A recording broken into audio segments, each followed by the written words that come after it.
Hola,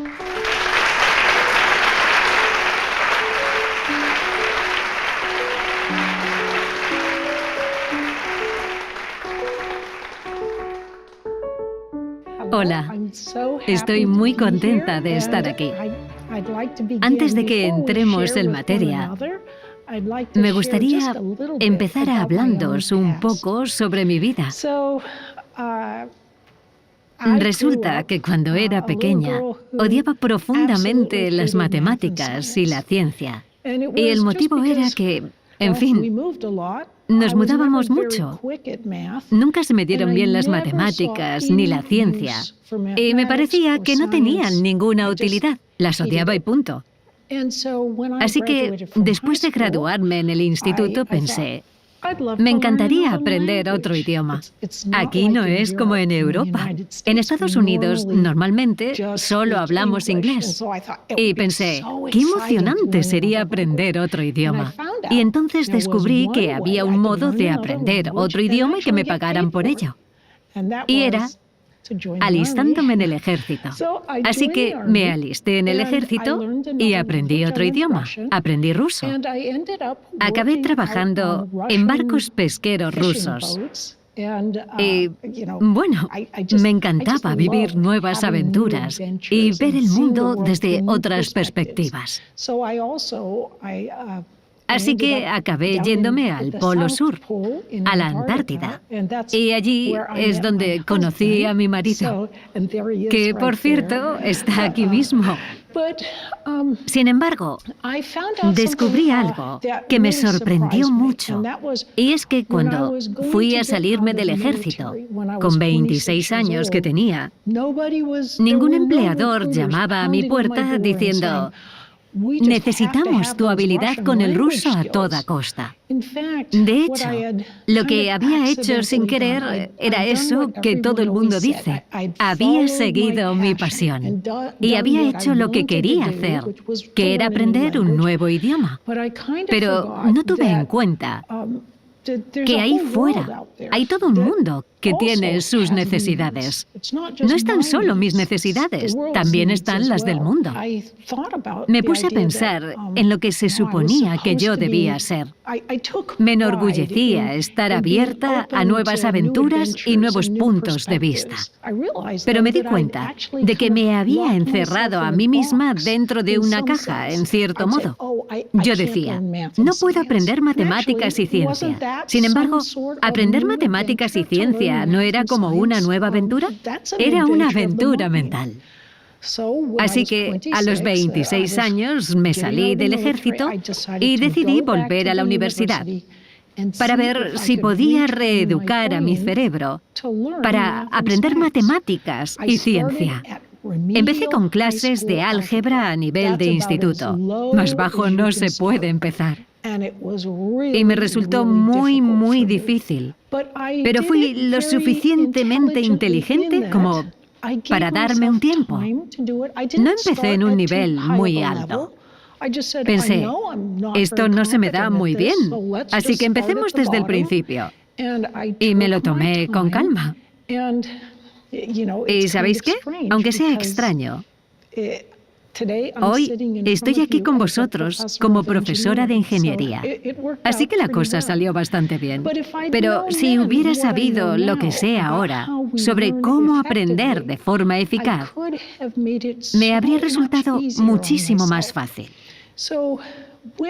Conforme iba mejorando y aprendiendo poco a poco matemáticas y ciencia, descubrí algo muy sorprendente. Y es que al aprender matemáticas y ciencia, estás usando algunas habilidades que también usas al aprender un idioma extranjero.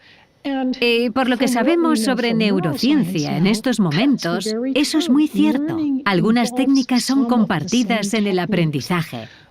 Pero por desgracia los educadores a veces se encasillan dentro de una disciplina determinada.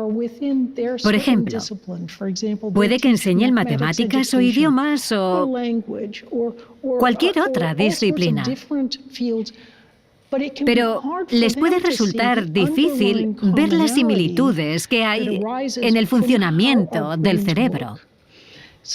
Así que, cuando me convertí en profesora de ingeniería, pensé, una de las ventajas de ser profesora es que puedes hacer lo que te dé la gana, al menos cuando ya eres titular. Pero yo ya me escabullía y hacía lo que quería antes de eso. Y me puse a investigar. ¿Qué dice la neurociencia del cerebro? ¿Qué dice la psicología cognitiva? Y también investigué y escribí sobre cosas como las patologías del altruismo. Es sencillamente un término para decir que a lo mejor crees que estás haciendo algo muy bueno, que tal vez no sea tan beneficioso para los demás como piensas. Al final, llegó el día en que uno de mis alumnos me hizo una pregunta. Se había enterado de que se me daban fatal las matemáticas y la ciencia cuando era pequeña. Y me preguntó, ¿cómo conseguiste cambiar tu cerebro? Y yo pensé, ¿cómo que cambiar mi cerebro? Pero se me ocurrió que la neurociencia proporcionaba mucha información que la gente debería conocer sobre cómo aprender de forma más eficaz. Y mucha de esa información no era de dominio público. Así que empecé a escribir un libro, y ese libro acabó siendo Abre tu mente a los números. Y luego empecé a escribir otro libro, que acabaría convirtiéndose en Cambiar la mentalidad. En ello se explicaba cómo aprender, evolucionar y cambiar tu cerebro aún siendo adultos. Y todas estas cosas surgieron del hecho de que siempre me había interesado no solo lo más importante, sino también los temas un poco más secundarios. Y entonces, cuando tenía... ¿Debería revelaros mi edad? Tenía casi 60 años y dije, oye, en Internet se publica un montón de información nueva y estupenda. ¿Y si hago vídeos para que la gente pueda aprender esta información de forma mucho más sencilla? Yo no sabía en qué me metía. No sabía lo difícil que era. Y me puse a hacerlos. Luego, mi marido empezó a colaborar conmigo como director tras las cámaras. Y creamos junto a Terrence Enowski y el profesor Francis Crick en el Salk Institute el curso masivo abierto online Aprender a Aprender. De hecho, esa es la razón de que esté hoy aquí. Porque si presentamos esos conocimientos de formas novedosas, la gente está deseando asimilarla. Le resulta de mucha utilidad. Así que estoy muy agradecida por estar aquí, por poder compartir con vosotros estas ideas. Pero también me gustaría escuchar lo que tengáis que decir. Así que si tenéis preguntas, me encantaría escucharlas. Hola, Bárbara. Muy buenas. Soy Paloma y soy maestra. Tú siempre has estado muy ligada al mundo de la educación y del aprendizaje. Por una parte, ¿qué es para ti aprender? ¿Y cómo entiendes tú la educación y el aprendizaje? Hay dos maneras de entender la educación. Puede entenderse de la manera convencional, en la que pasas por una escuela del tipo que sea. Pero a mí me gusta pensar que la educación no tiene por qué darse en la escuela necesariamente. Por ejemplo, uno de mis atletas favoritos es un hombre que se llama Julius Yego. Julius era de Kenia y quería aprender a lanzar la jabalina. Pero en Kenia no había entrenadores de jabalina que le pudieran enseñar. En Kenia lo que hay son muchos corredores de larga distancia. ¿Y qué es lo que hizo? Se metió en YouTube y empezó a ver vídeos sobre cómo lanzar la jabalina. Y luego salía a practicar a diario. Y prácticamente solo viendo vídeos en YouTube, se convirtió en el campeón mundial de lanzamiento de jabalina. Podemos aprender cosas de los profesores, Pero no es necesario que sea de forma presencial. Creo que está teniendo lugar toda una revolución educativa con las nuevas maneras de aprender que tenemos a nuestro alcance. Y yo creo que el aprendizaje es más que simplemente aprender conceptos sobre historia o cómo resolver un problema matemático en particular. El aprendizaje requiere, en mi opinión, la habilidad de ser flexible. Eso me parece importantísimo y a menudo se deja de lado. La gente piensa, bueno, he aprendido esto. Esta materia o lo que sea se me da bien. Y a veces no nos damos cuenta. Mi héroe en la ciencia es un hombre llamado Santiago Ramón y Cajal. Cajal dijo, tenía una memoria pésima. Le resultaba dificilísimo aprender cosas y retenerlas en su mente. Pero ganó el premio Nobel y ha pasado a la historia como el padre de la neurociencia moderna. Cajal dijo algo que a mí me parece muy importante. Le preguntaron, ¿cómo lo ha hecho? ¿Cómo ha logrado tener tanto éxito? Y él dijo, yo no soy ningún genio. Y no lo era. Le resultaba difícil aprender. Dijo, fui constante y flexible cuando los datos decían que me equivocaba. Fui capaz de cambiar y reintentarlo desde otra perspectiva. Dijo, yo he conocido y trabajado con muchos genios. Y lo malo que tienen los genios, aquellos que consideramos inteligentes y que aprenden rápido, es que se acostumbran a aprender cosas muy rápidamente y a tener siempre razón. Al menos cuando son jóvenes, cuando las respuestas son más sencillas. Y con el tiempo, cuando se hacen mayores y maduran, pueden tender a...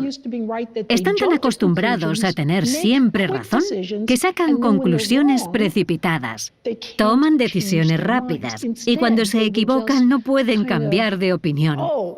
En lugar de eso, utilizan su inteligencia para idear distintas maneras de justificar su error. Hola, doctora Oakley. Soy Claudia y mi pregunta para usted es si nos podría dar algún consejo útil que nos sirva para aprender algo que queramos. Me parece que mucha gente no es consciente, puesto que es un descubrimiento muy reciente de la neurociencia, de que nuestros cerebros poseen dos redes completamente diferentes. Aquí hay una red y aquí hay otra, y son muy distintas. Una es la red que utilizamos cuando nos estamos concentrando en algo, y la otra es la que utilizamos cuando no nos estamos concentrando en nada de nada, cuando estamos en la ducha o dando un paseo. Nos surgen pensamientos, pero no están centrados en nada en concreto y no los estamos dirigiendo. Cuando estás aprendiendo algo, a menudo vas alternando entre la red de concentración y otra red más difusa y relajada. Muchas veces la gente cree que solo aprendes algo si estás concentrado. Pero eso no es cierto. Cuando te relajas o piensas en otra cosa distinta, el cerebro trabaja también en segundo plano en lo que estabas pensando. Tú no te das cuenta, pero lo hace. Y luego, cuando vuelves al primer tema, de repente todo cobra sentido. Así que mi primer consejo para aprender bien es ser consciente de que si no puedes resolver algo que te resulta muy difícil la primera vez que te enfrentas a ello, no pasa absolutamente nada. De hecho, es normal que eso ocurra. Sí, hay gente que se pone y resuelve las cosas enseguida. Pero si tienes que alternar entre concentración, descanso, concentración otra vez, en cierto modo, estás adquiriendo el conocimiento de una manera más profunda, por lo que puede ser beneficioso tener lo que llamo un cerebro de senderista. Llegas a la meta, pero tardas mucho más que una persona con un cerebro de coche de carreras. Yo creo que hay que aprender que el aprendizaje a menudo conlleva concentración. pero también descanso o hacer otra cosa. Ese es un buen consejo para aprender. Otro consejo sería la técnica Pomodoro. Doy un curso de aprender a aprender, que tiene 2,5 millones de alumnos registrados en estos momentos. Es uno de los mayores cursos en línea de todo el mundo. Así que me da la oportunidad de hablar con estudiantes de todo el mundo. Y su problema número 1 a la hora de aprender es la procrastinación. No me apetece aprender esto ahora mismo. Ahora sabemos que solo pensar en algo que no te gusta ni quieres hacer activa la corteza insular, que es la parte del cerebro que experimenta el dolor. ¿Qué hace nuestro cerebro? Dice, no hay problema, prestemos atención a otra cosa. Y entonces, de repente, te sientes mejor, pero acabas de aplazarlo. La técnica Pomodoro la inventó el italiano Francesco Cirillo en los años 80. Es muy sencilla. Solo tienes que quitar todas las distracciones. Nada de ruiditos, ni notificaciones en el móvil, ni el ordenador. Pones un temporizador de 25 minutos y te concentras todo lo que puedas durante esos 25 minutos, siendo consciente de que tu mente puede divagar, ¿vale? Porque a veces es inevitable distraerse, pero la traes de vuelta tranquilamente. Por ahí no, voy a concentrarme de nuevo. Y luego, cuando hayan pasado los 25 minutos, te das un premio. El premio puede ser escuchar tu canción favorita, tomarte un café, levantarte y moverte un poco, jugar un rato a un videojuego. Si te resulta difícil volver, pon un cronómetro para el descanso. Esta técnica, según me cuenta gente de todo el mundo, es muy popular y muy eficaz. La recomiendo encarecidamente. Hola, Bárbara. Soy Ana. Y tenía una pregunta porque sé que diriges uno de los cursos online más exitosos en Coursera. Quería saber cuál ha sido tu aprendizaje y qué beneficios aporta el estudio online, el aprendizaje online a las personas que lo cursan. Una de las cosas de las que he empezado a darme cuenta a raíz de este curso es que la educación lleva siendo la misma, exactamente la misma, desde hace muchas décadas. Imaginemos que le pides a una escuela que haga un curso online sobre aprendizaje dirigido a adultos. Lo que harían sería decir, genial, haremos un curso para profesores. Y si les dijeras, no, hacedlo para gente de la calle, te harían un curso que sería 2 semanas de historia de la educación, 2 semanas de teorías educativas, 2 semanas sobre cómo aprenden los bebés y luego, quizá al final, algunas semanas de consejos prácticos, pero casi nada relacionado con la neurociencia, porque es muy complicada. Y lo que hemos hecho con el curso Aprender a Aprender ha sido alejarnos completamente de ese enfoque y decir, lo que la gente quiere y necesita de verdad es lo que dicen las investigaciones. Por eso empezamos con una base de neurociencia. Y si la neurociencia se complica mucho para ser comprensible, utilizamos metáforas para transmitir ideas clave, de modo que puedan comprender la neurociencia a fondo a través de estas metáforas. Y también tenemos imágenes muy divertidas. Reformulamos por completo lo que sabemos sobre cómo aprender eficazmente y lo ponemos sobre una sólida base neurocientífica. Hemos sabido aportar frescura al aprendizaje. Un enfoque del aprendizaje que creo que a la gente le resultará mucho más útil y práctico. Además, el nuevo enfoque online al aprendizaje se centra en las ideas más importantes, las más útiles y prácticas, apoyadas sobre una base científica, expresadas de la forma más sencilla y de la forma más divertida posible para facilitar el aprendizaje. Si creas un curso así, la gente lo disfruta, de verdad. ¿Tú crees que es interesante el aprendizaje online para niños de primaria o sería principalmente adecuado para estudiantes universitarios y de bachillerato o personas adultas? El aprendizaje online para niños puede ser muy poderoso. De hecho, estoy trabajando con ESIC en Valencia en la creación de vídeos para niños que les ayuden a aprender algunos de estos conceptos clave sobre cómo aprender eficazmente. Y son divertidísimos.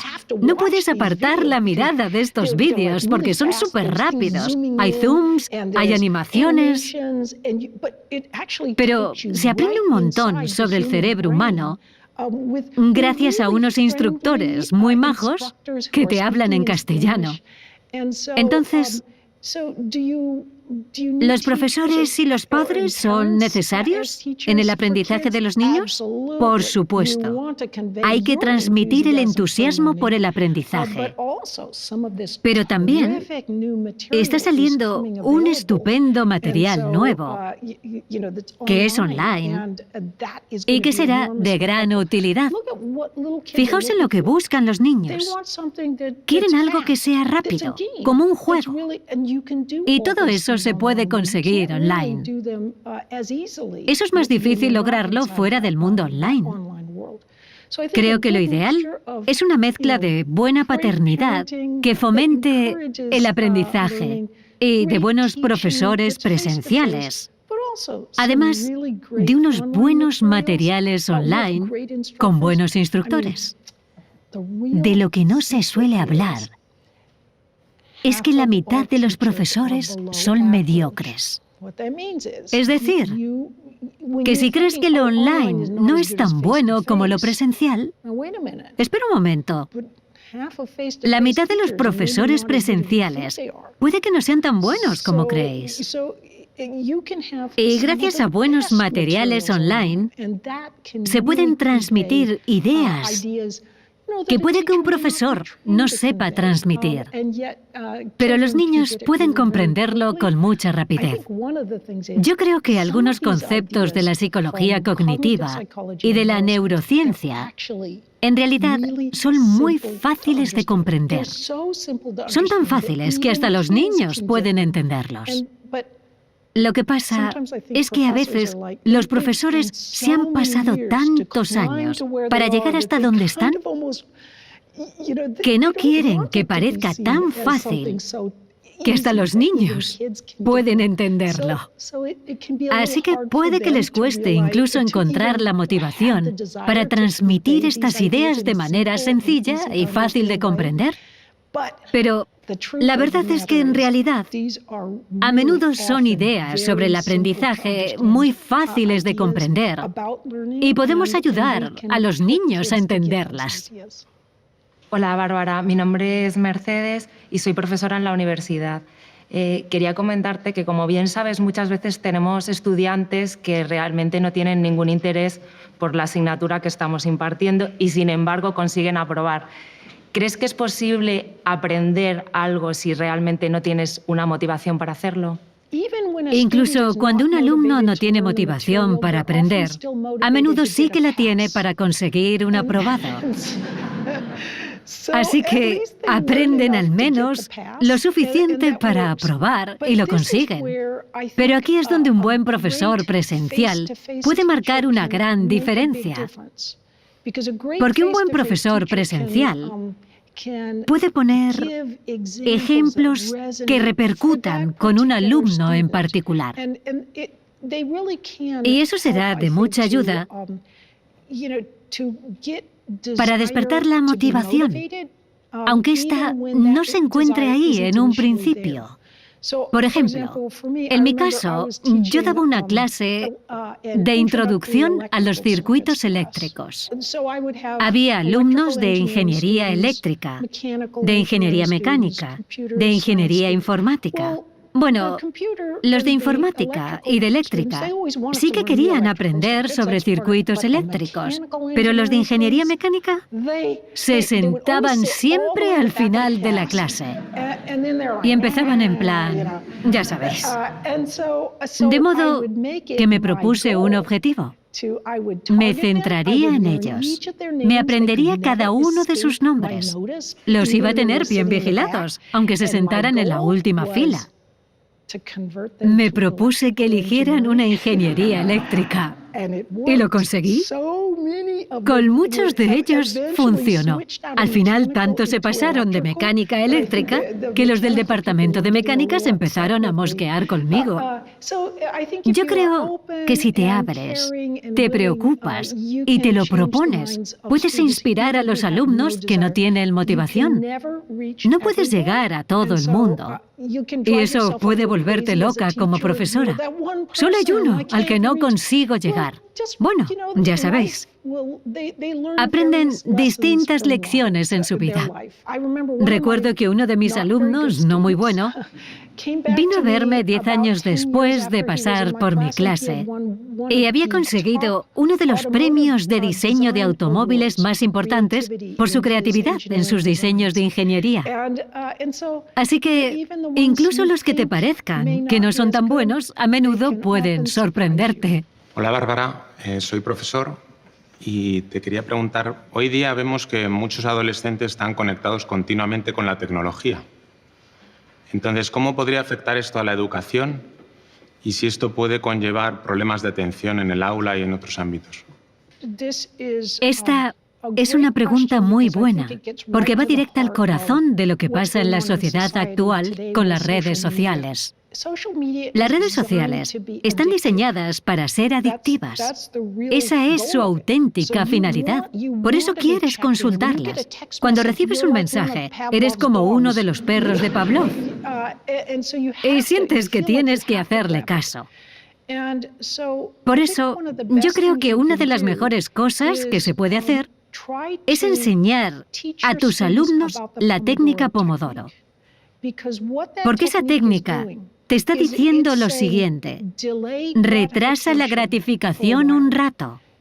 No vas a responder, no vas a hacer caso de los mensajes de texto ni nada por el estilo. Vas a concentrarte por completo durante 25 minutos. Esa es una manera de entrenarte y mejorar. Estás mejorando tus circuitos neuronales relacionados con la capacidad de concentración. Y si siempre estás en plan, te centras, te distraes, te centras, te distraes, así no puedes concentrarte en profundidad. Pero la técnica Pomodoro te permite empezar a concentrarte de verdad, a entrar en un estado de concentración. No sé si os habéis dado cuenta, pero en la última década parece que a mucha gente le cuesta muchísimo ponerse a leer un libro, por ejemplo.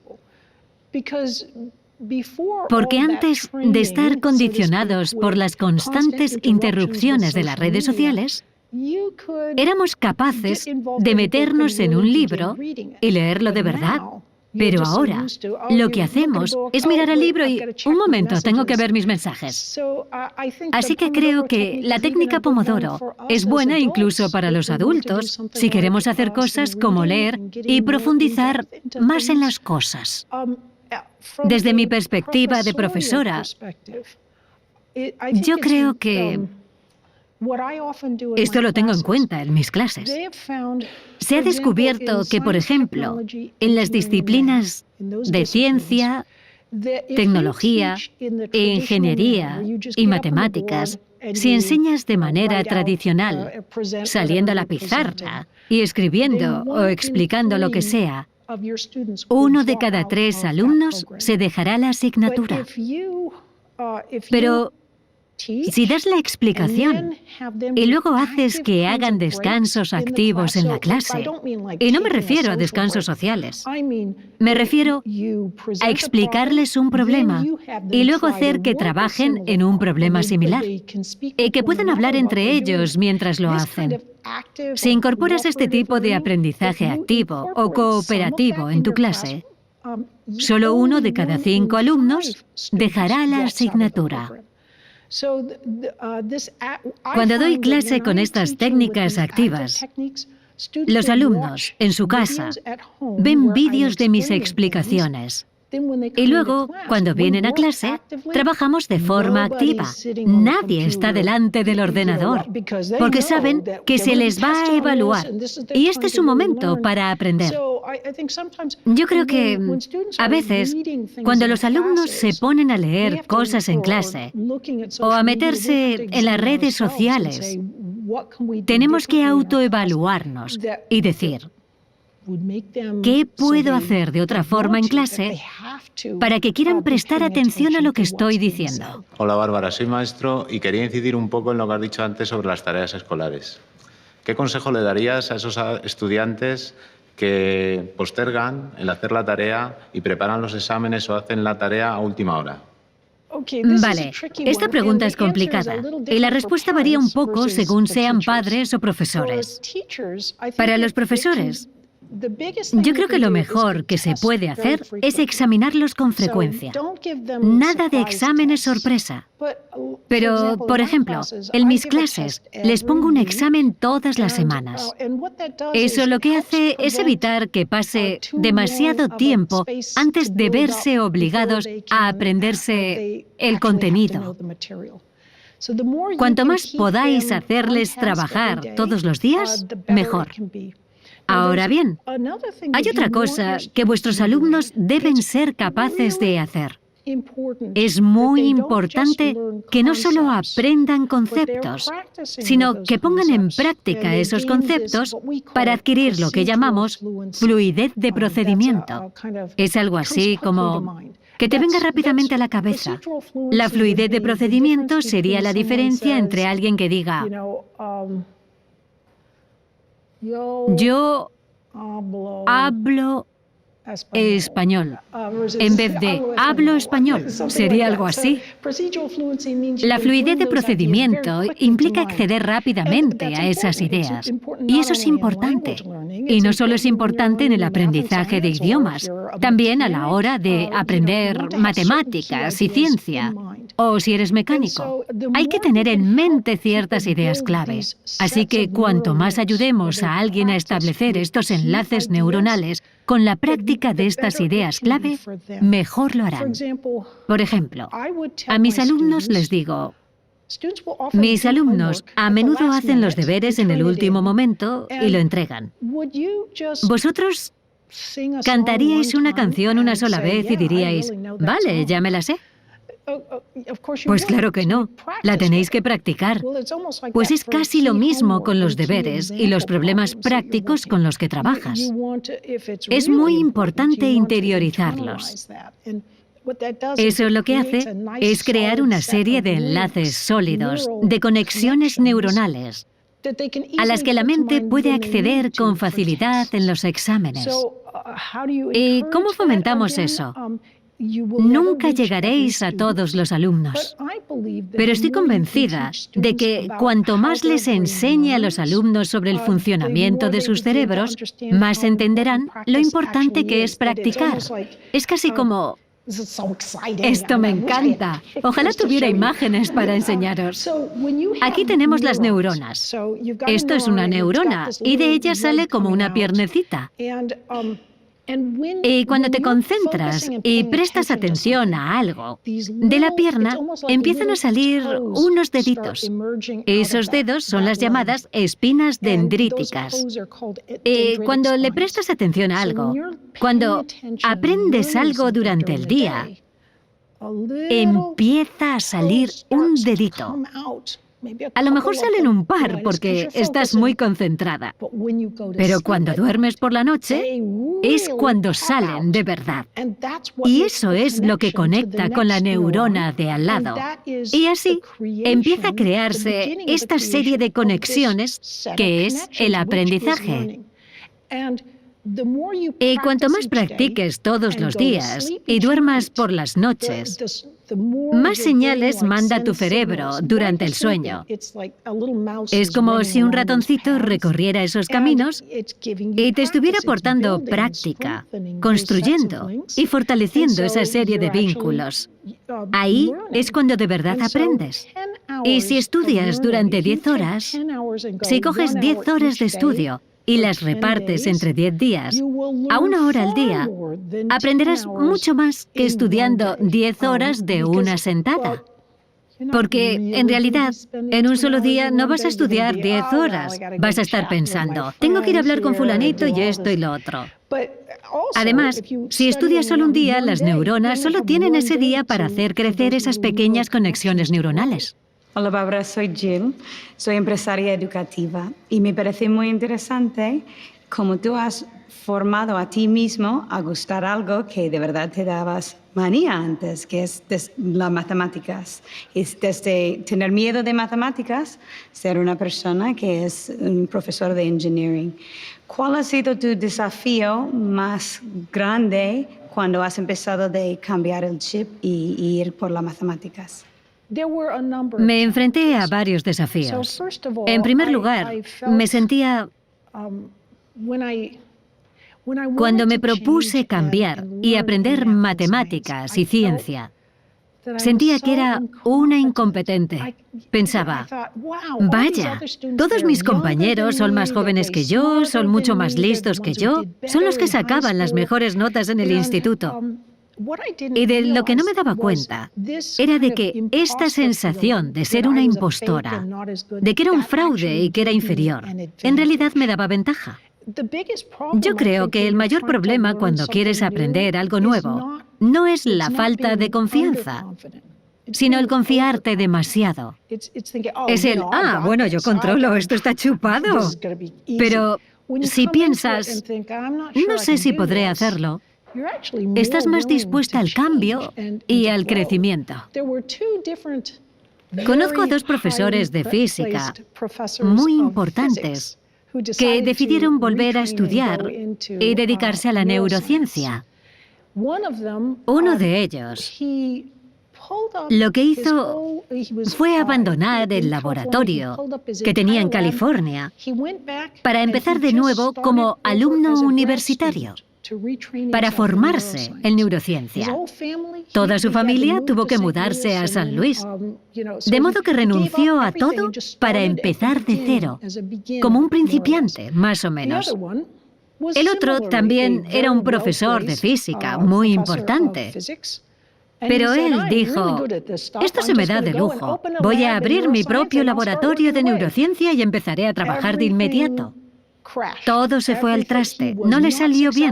Al final tuvo que cerrar el laboratorio. El otro, que empezó desde abajo y luego fue ascendiendo y que no sentía ninguna seguridad en sí mismo, ha hecho descubrimientos en neurociencias sumamente importantes. Ha hecho un trabajo extraordinario. Así que, en general, a menudo veo en mi clase de ingeniería a alumnos que vienen en plan, lo tengo controlado. Esos son los que lo pasan mal y los que luego me vienen y me dicen, no estoy tan seguro. No lo tienen tan controlado.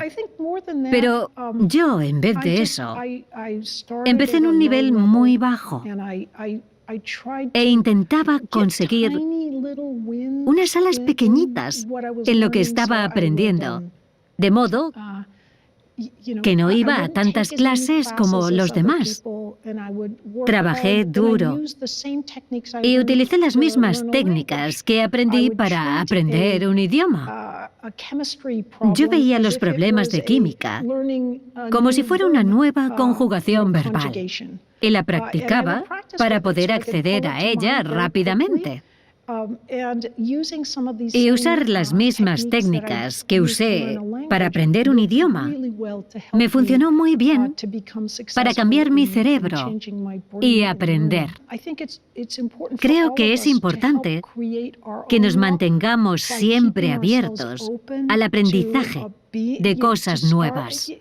No dejéis nunca de aprender cosas. Lo mejor que se puede hacer es estar siempre tan abierto como puedas a aprender cosas nuevas.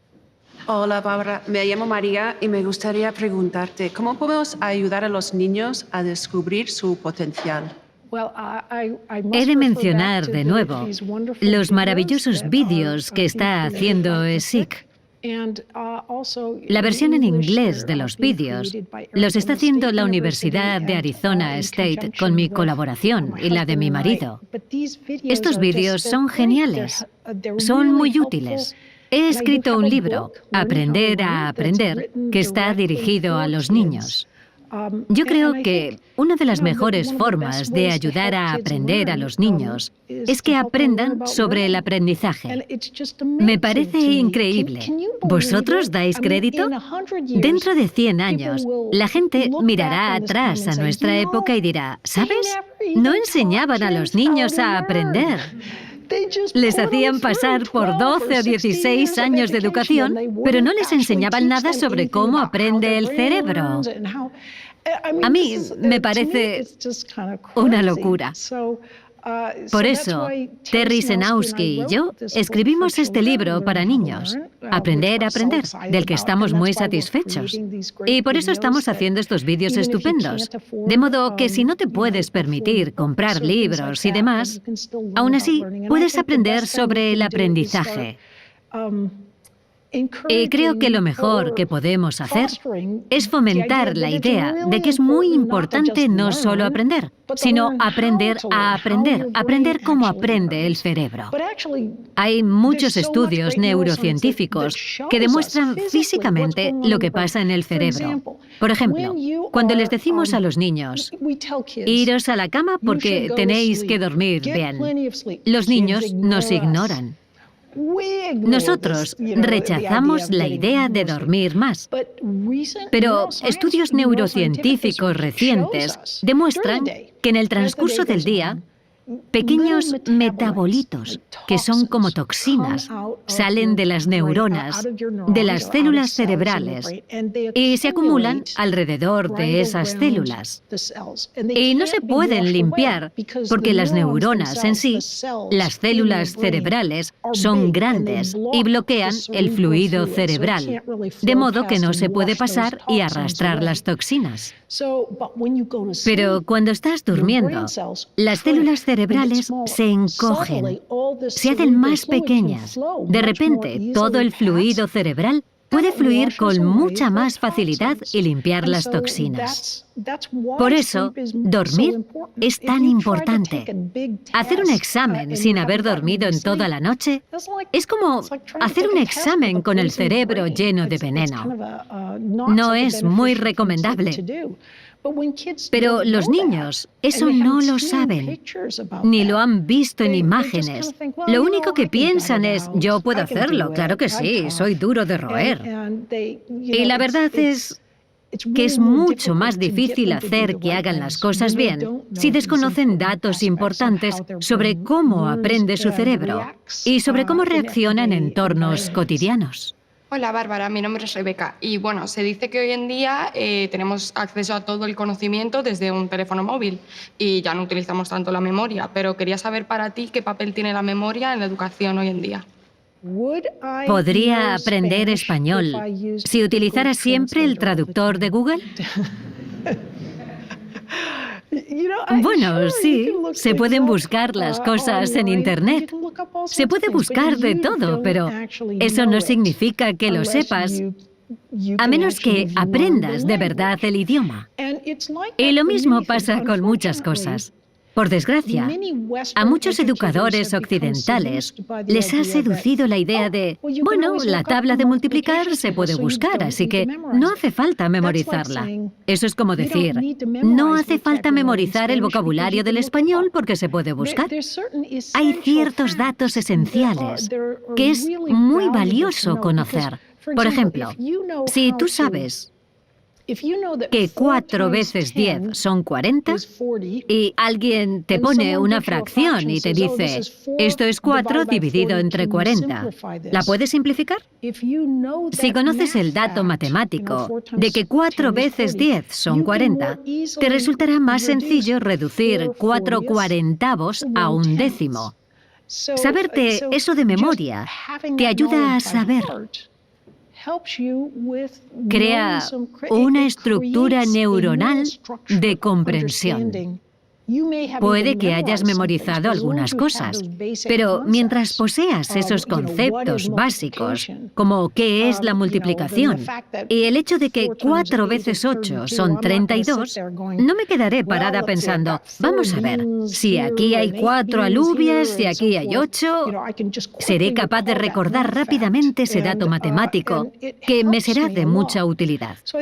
Yo creo que lo que, por desgracia, hemos estado haciendo durante décadas, durante miles de años, la gente creía que la única manera de aprender algo era memorizándolo, que la memorización era sinónimo de aprendizaje. Y luego, a partir de los años 50 aproximadamente, hubo un movimiento en Occidente que decía que no habías comprendido algo si te habías limitado a memorizarlo, y es verdad.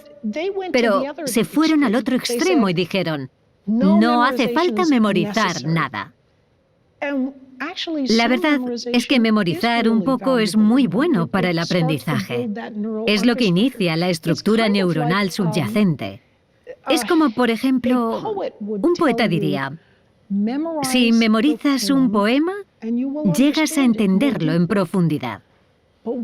¿Por qué no deberíamos hacerlo nosotros en matemáticas e ingeniería? ¿Por qué dejar a los poetas toda la diversión? Si memorizamos algunas ecuaciones y datos clave, nos ayudará a comprender esas cosas en más profundidad también. De modo que yo creo que en el futuro la neurociencia nos dice que no deberíamos dejarnos seducir por la idea de no tener que aprender mucho de nada, porque siempre podemos buscarlo, o que lo único que hace falta es entender algo. Eso no es verdad. Yo tenía un alumno que una vez vino y me dijo, me enseñó su examen, lleno de boli rojo, lo había suspendido, y me dijo, no entiendo cómo he podido suspender el examen. Cuando lo explicaste en clase lo entendí todo. Se había pasado toda la vida escuchando. Lo único que tienes que hacer es entenderlo, con eso basta. Así que nunca practicó, nunca trabajó con ello. Y por tanto, nunca llegó a entenderlo de verdad, aunque él estaba convencido de lo contrario. Así que practicar, memorizar, todo es necesario para poder comprender en profundidad. Eso lo estamos descubriendo gracias a la neurociencia, y creo que cuanto más podamos comunicar estas ideas neurocientíficas a la gente de a pie, así como a los profesores, mejor les irá a los estudiantes. También quería pedirte si nos podrías dar alguna técnica o consejo para mejorar la memoria. Los estudios demuestran que para que algo entre en la memoria a largo plazo, hay 2 tipos de memorias a largo plazo. Una es la memoria declarativa. Es la memoria que se utiliza para los datos concretos.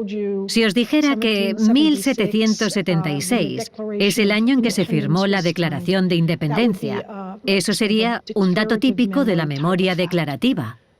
La otra es la llamada memoria episódica. Lo explicaré de un modo más sencillo. A la memoria declarativa la llamaremos memoria de datos. A la memoria episódica la llamaremos memoria de imágenes. Y esa, la memoria de imágenes, es la que utiliza el cerebro para recordar imágenes. Aproximadamente 1/3 del cerebro está dedicado al procesamiento visual. Es decir, una gran parte del cerebro está relacionada con aspectos visuales. Cuanto mejor puedas transformar una idea, un dato que quieras recordar, en una imagen, más fácil te será recordarlo. Voy a poner un ejemplo. Lo más habitual es utilizar la técnica llamada el Palacio de la Memoria. Es una manera ingeniosa de convertir datos en imágenes y ayudarte a establecer una red que te sirva para recordar cosas. La técnica del Palacio de la Memoria consiste en imaginar un lugar que conozcas muy bien, como tu casa. Entonces, si quieres recordar, por ejemplo, la lista de la compra, puedes imaginarte una botella de zumo que está dando saltos en la puerta puerta de entrada. Recordar algo que se mueve ayuda a que se retenga en la memoria. Y luego te puedes imaginar una bolsa de arroz en el sofá. Y el arroz está haciendo así, como si estuviera contento. Por último, vas a tu estudio y en él puede haber... ¡Oh! Te acaban de tirar un huevo. Del estudio sale volando un huevo. Y eso te recuerda... Es como si tu hermano pequeño estuviera en el estudio tirándote huevos. Recordar los elementos de la lista imaginándolos visualmente en un lugar que te resulte familiar, por el que puedas desplazarte, y que esas cosas también tengan un poco de movimiento. Es un truco muy bueno que ayuda a recordar cosas. Si quieres recordar las cosas que sirven para ahuyentar a los vampiros, una de esas cosas puede ser el ajo. Y también están la luz del sol y los crucifijos. Las iniciales son ALC. Eso me recuerda a un alce. Lo que hago es transformar las iniciales en algo que pueda visualizar. Si tengo ajo, luz y crucifijo, las iniciales son ALC, como un alce. Estoy relacionando ambas cosas. Crear una palabra con las primeras letras de los elementos de una lista que quieras recordar puede ser algo de mucha utilidad. Hay muchos otros trucos muy buenos, como la canción de la ecuación. Menos b más o menos la raíz cuadrada de... Hay muchas cancioncillas que te ayudan a recordar, no solo las imágenes. También la música puede ser útil para recordar cosas. Hola Bárbara, soy Víctor, es un placer conocerte.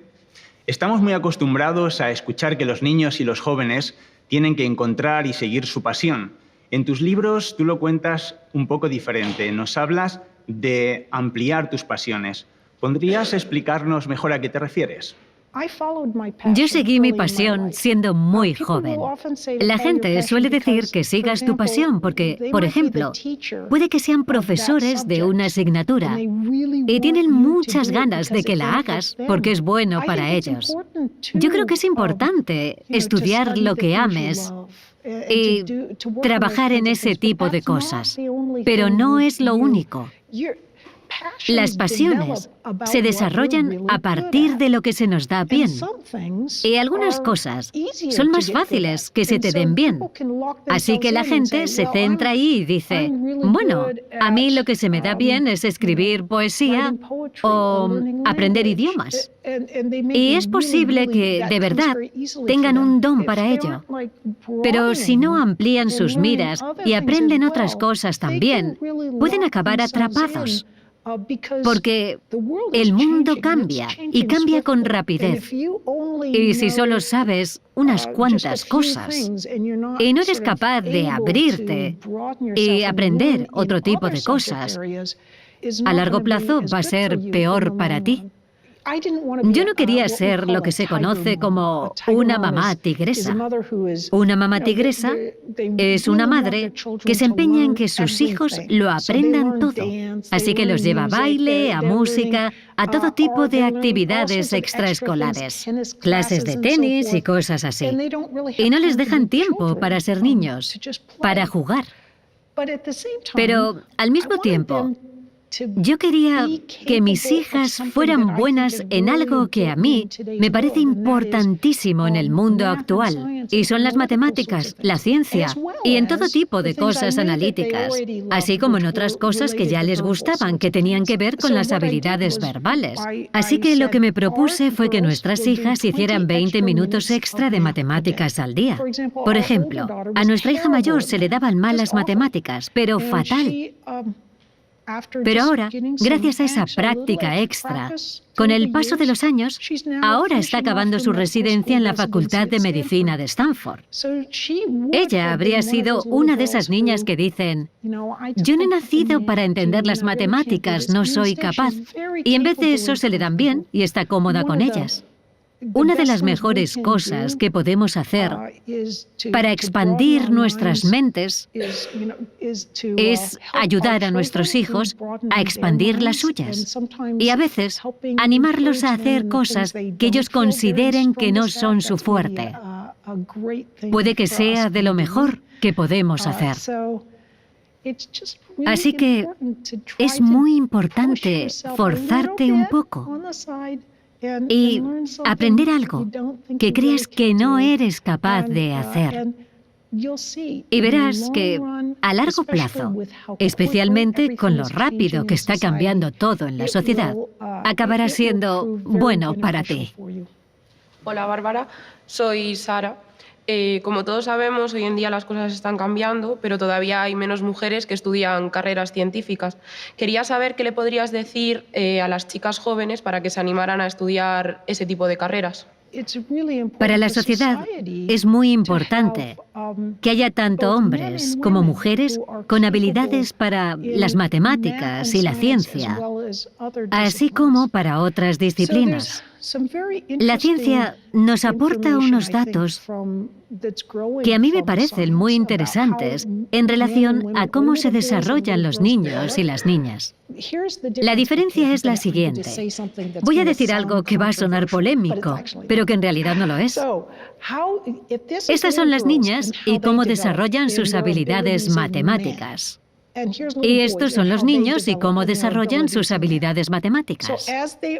Al crecer, desde que nacen hasta los 5 años, ¿en qué se diferencian? Estas son las habilidades matemáticas de las niñas y los niños. No se diferencian en nada. De hecho, de media, los niños y las niñas tienen las mismas habilidades matemáticas. La diferencia está, y esto es solo una aproximación, solo en las etapas más tempranas. Los niños pueden quedarse un poco atrás en sus habilidades verbales y las niñas pueden ir un poco por delante. Esto significa que a una edad temprana, porque cuando crecen ya se igualan, pero al principio, las niñas pueden mirar en su interior y aunque tengan las mismas habilidades matemáticas que los chicos, miran en su interior y dicen, sí, tengo habilidades matemáticas, pero se me da mejor lo verbal.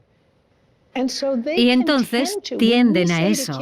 Cuando les decimos a los niños, seguid vuestra pasión, ellos dirán, bueno, se me da mejor lo verbal, así que haré algo que tenga que ver con eso, en lugar de ampliar sus pasiones. Una niña puede pensar, se me dan bien las cosas verbales, aunque se le den igual de bien las cosas matemáticas. Pero puede tender hacia algo que no sea ciencia, tecnología, ingeniería o matemáticas. Y el niño, por otro lado, mirará en su interior y dirá, ¿sabes? Se me dan mejor las cosas matemáticas que las verbales. Se me dan mejor las mates. Y así es, de media. Así que el niño se inclina hacia las matemáticas, aunque a él y a la niña se les den igual de bien las matemáticas de media. Yo creo que lo mejor que podemos hacer para ayudar a las niñas es ayudarlas a equilibrar. Ya se les da bien lo verbal, así que hay que hacer que practiquen más las matemáticas para reforzarlas. Y ahí es donde entran los buenos programas online que pueden ayudarlas a aprender matemáticas. Esa pequeña práctica extra es necesaria para que la niña diga, pues las mates no se me dan nada mal, aunque ya son buenas de base. Y en cuanto al niño, bueno, un poco de matemáticas extra viene bien a todo el mundo, niños y niñas. Pero para un niño sería bueno hacer que practicaran un poco más la escritura para equilibrar las cosas. Hola, Bárbara. Soy Eva, también soy docente. Y quería hacerte una pregunta. Antes has dicho que a la hora de aprender, yo también creo que el aprendizaje es a lo largo de toda la vida, te sentías impostora. ¿Qué es el síndrome del impostor? ¿Y qué relación tiene en el mundo educativo?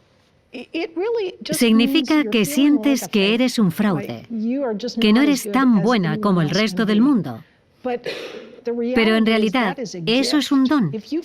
Si te sientes incómoda en una situación, que estás fuera de lugar, que no eres como los demás, En primer lugar, no vas a ser arrogante. Y en segundo lugar, sentir que estás fuera de lugar te da la oportunidad de ser más creativa. Siempre pasa lo mismo, una y otra vez. Las personas más creativas de la historia están un poco fuera de lugar, son los raros.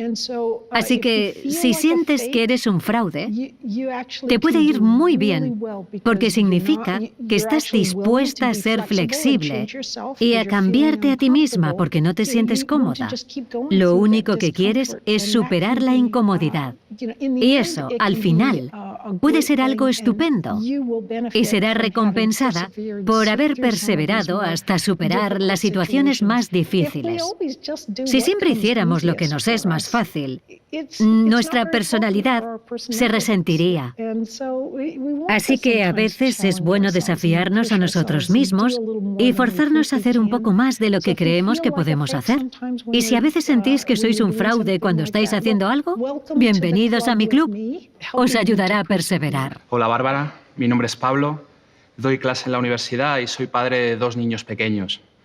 Ahora mismo los niños viven en un entorno muy cambiante y muy acelerado, ¿no? Muy diferente al que vivimos nosotros cuando éramos pequeños o al que vivieron nuestros padres. ¿Cuál es el mejor consejo que nos puedes dar para prepararles para vivir ahora y también para vivir para el futuro?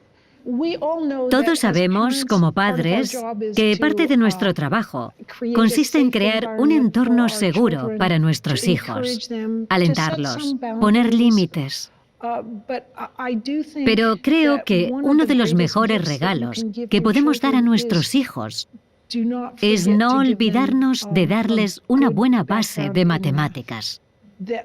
En la actualidad, con todo lo que está aconteciendo, esa pequeña base de 20 minutos extra de matemáticas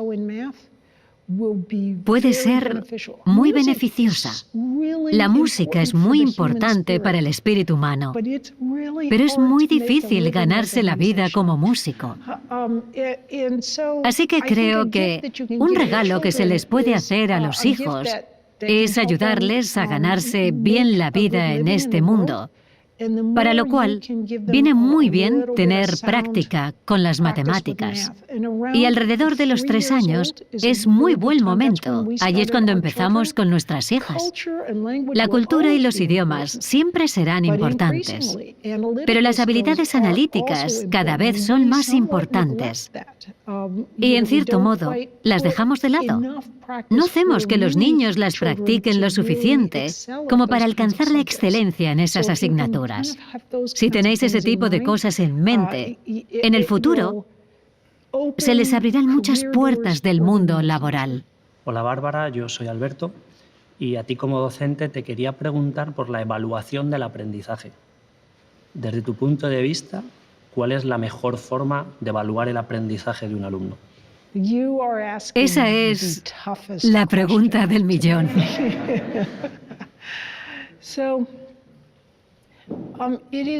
Se suele decir que la mejor forma de que los alumnos aprendan es examinándolos.